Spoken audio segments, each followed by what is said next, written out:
Kemana perginya ruh saat kita tidur?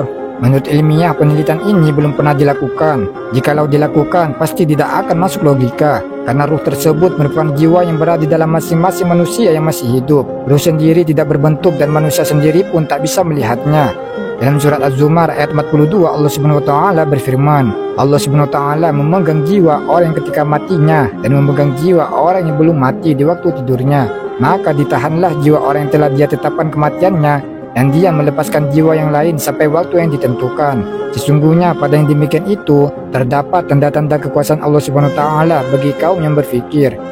Dari ayat tersebut dapat disimpulkan bahwa Allah Subhanahu wa taala memegang jiwa-jiwa manusia ketika sedang tidur. Dalam ayat lain, yakni surat Al-An'am ayat 60 sampai 61 disebutkan, dan dialah yang menidurkan kamu di malam hari dan dia mengetahui apa yang kamu kerjakan pada siang hari. Kemudian dia membangunkan kamu pada siang hari untuk disempurnakan umurmu yang telah ditentukan.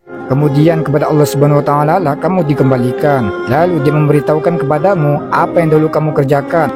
Dan dialah yang punya kekuasaan tertinggi di atas semua hambanya, dan diutusnya kepadamu malaikat-malaikat penjaga, sehingga apabila datang kematian kepada salah seorang di antara kamu, ia diwafatkan oleh malaikat-malaikat kami, dan malaikat-malaikat kami itu tidak melalaikan kewajibannya.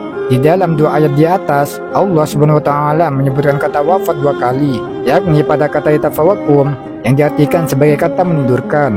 Pada ayat di atas juga pada kata tawafut yang berarti diwafatkan. Hal ini adalah tentang dua macam wafat, yakni wafat sementara dan wafat selamanya. Hal ini dijelaskan dalam ayat Az-Zumar ayat 42. Maka ditahanlah jiwa orang yang telah dia tetapkan kematiannya, dan dia melepaskan jiwa yang lain sampai waktu yang ditentukan. Wallahu a'lam bishawab.